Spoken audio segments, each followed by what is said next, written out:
तो कहानी की शुरुआत फ्यूचर के समय को दिखाने से होती है, जहां नेक्सेरा नाम की एक कंपनी ऐसे रोबोट्स को बनाने का काम करती है जिन्हें सिमुलेंट्स कहा जाता है। इन सिमुलेंट्स को इंसानों की नौकरी और बाकी काम करने के लिए बनाया जा रहा था। इसके साथ ही इन सिमुलेंट्स को इस तरह से डिजाइन किया जाता था कि इन्हें 4 तरह के नियमों का पालन करना होता था, जिनमें से पहला नियम था कि कोई भी सिमुलेंट कभी भी किसी इंसान को नुकसान नहीं पहुंचाएगा। दूसरा नियम था कि कोई भी सिमुलेंट खुद के सिस्टम में कोई बदलाव नहीं कर सकता। तीसरा नियम ये था कि सभी सिमुलेंट्स को देश के सभी कानूनों का पालन करना होगा। चौथा और आखिरी सबसे जरूरी काम ये था कि सभी सिमुलेंट्स को इंसानों का हर हुक्म मानना पड़ेगा। इसके साथ ही हम देखते हैं कि नेक्सेरा कंपनी जो नए सिमुलेंट्स बना रही है वो पूरी तरह से इंसानों जैसे ही दिखते हैं, जिन्हें ह्यूमनॉइड सिमुलेंट्स भी कहा जाता है। इसी के साथ सीन शिफ्ट होता है और हम एक मैरिड कपल इवान और फे को देखते हैं, जो अपनी मैरिड लाइफ में बहुत खुश थे। उन्होंने अपने घर पर एक पुराने सिमुलेंट मॉडल को भी रखा हुआ था, जो इनके लिए घर के सारे काम करती थी, ताकि फे अपनी पेंटिंग और इवान पियानो बजाने पर ध्यान दे पाए। एक दिन ऐसे ही जब ये तीनों कार से कहीं पर जा रहे होते हैं तो अचानक इनकी गाड़ी का एक दूसरी गाड़ी के साथ एक्सीडेंट हो जाता है। इस एक्सीडेंट के बाद से ही इवान और फे की जिंदगी पूरी तरह से बदल जाती है, क्योंकि इवान को अक्सर इस एक्सीडेंट के सपने आते रहते थे और जब भी वो पियानो बजाने की कोशिश करता तो वो पियानो को बजा नहीं पाता था, मानो जैसे वो पियानो बजाना भूल ही चुका हो। यहाँ चौंकाने वाली बात ये भी थी कि फे और इवान दोनों के ही बेडरूम अलग अलग थे और फे अपने बेडरूम में इवान को नहीं आने देती थी। वहीं इवान ने भी इस बारे में उससे कभी कुछ नहीं पूछा, लेकिन इवान को उस कार एक्सीडेंट और उसके बाद की घटना के बारे में कुछ भी याद नहीं था। उसे सिर्फ इतना ही याद था कि मेरा एक कार एक्सीडेंट हुआ था। इसको लेकर वो काफी परेशान रहने लगा था। हालांकि वो फे से एक बार इस बारे में पूछता भी है, लेकिन फे उसकी बातों को इग्नोर कर देती है। अब फे इवान से क्या राज छुपा रही थी ये हमें मूवी में आगे पता चलेगा। इसी के साथ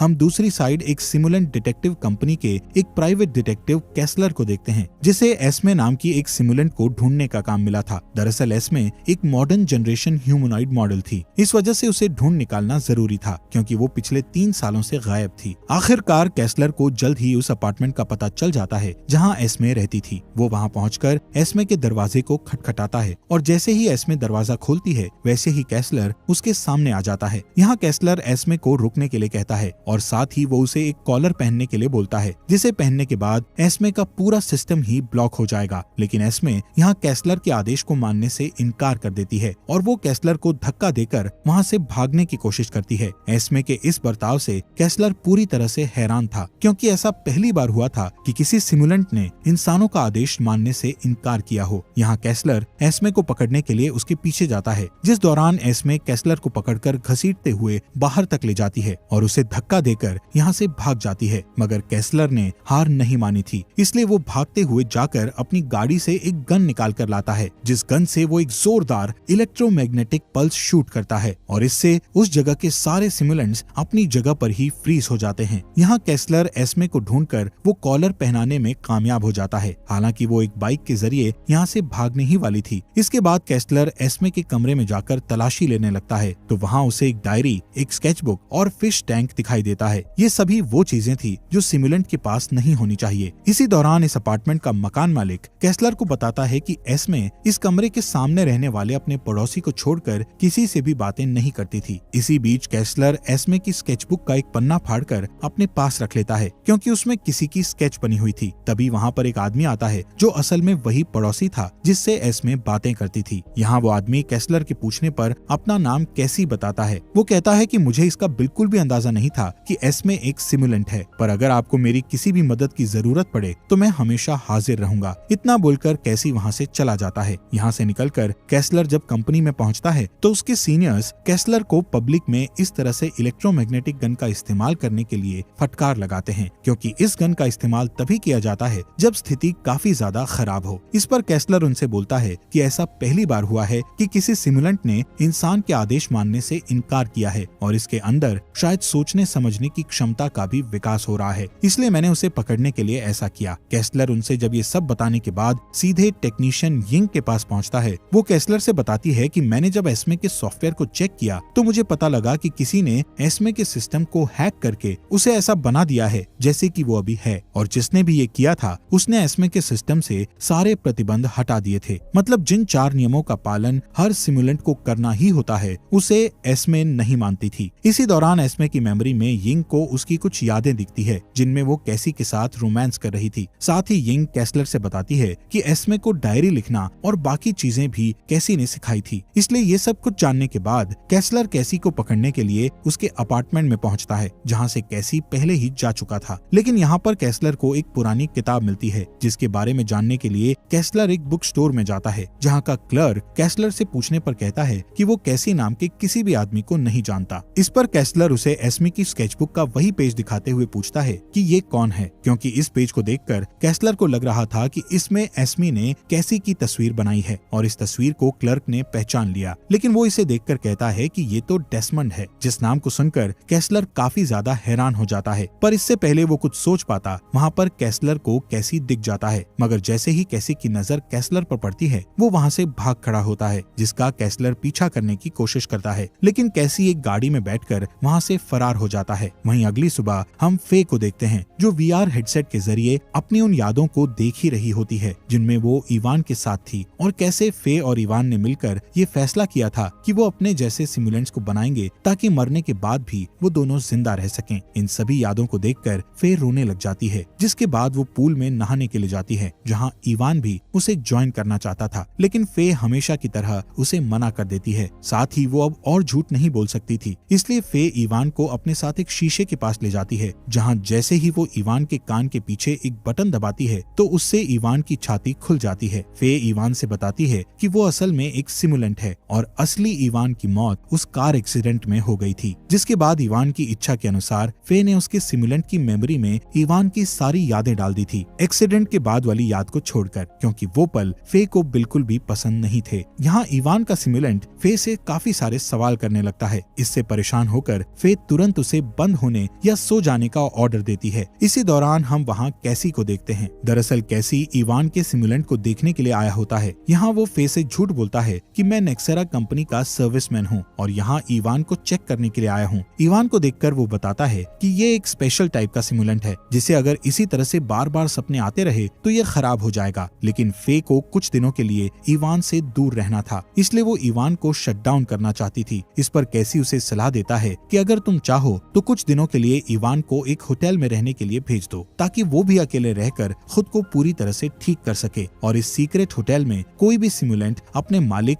या मास्टर के बिना रह सकता था। दूसरी तरफ हम कैसलर को नेक्सेरा कंपनी की सीईओ हिगाशी के साथ देखते हैं, जो अगले नए ह्यूमनॉइड सिमुलेंट को लॉन्च करने की तैयारी में लगी हुई थी। उसे कैसलर कैसी के स्केच दिखाते हुए उसके बारे में पूछता है तो हिगाशी बताती है कि ये कैसी नहीं बल्कि डेस्मंड है और वो उसके बेहतरीन इंजीनियर्स में से एक था। दरअसल वही था जिसने ये बेहतरीन ह्यूमनॉइड सिमुलेंट बनाए हैं, लेकिन उसने एक दिन अचानक से रिजाइन कर दिया क्योंकि वो चाहता था कि सिमुलेंट्स पर और भी ज्यादा प्रतिबंध लगाए जाएं। इसके बाद हमने उसे वापस कंपनी ज्वाइन करने के लिए अच्छे पैसे भी ऑफर किए, लेकिन इसके बावजूद भी डेस्मंड वापस नहीं आया। यहाँ हिगाशी की बातों से हम ये जान पाते हैं कि कैसी ही असल में डेस्मंड है। इधर फे इवान को कैसी के बताए होटल में ले आती है, जहाँ वो इवान से कुछ दिनों के लिए वहीं रहने के लिए कहती है। साथ ही वो इवान से बोलती है कि वो उससे मिलने आती रहेगी, और उसके वहाँ से जाने के बाद इवान से मिलने के लिए कैसी आता है। वो इवान से कहता है कि मैं जानता हूँ कि तुम एक सिमुलेंट हो। साथ ही कैसी इवान को ये भी बता देता है कि फे तुम्हें पूरी तरह से हमेशा के लिए शट डाउन करने वाली थी, लेकिन तुम चिंता मत करो क्योंकि मैं तुम्हें इंसानों की तरह बेहतर बना दूंगा। उसके बाद फे तुम्हारे पास वापस जरूर आएगी। इवान को इतना बताने के बाद कैसी वहाँ से चला जाता है। दूसरी तरफ फे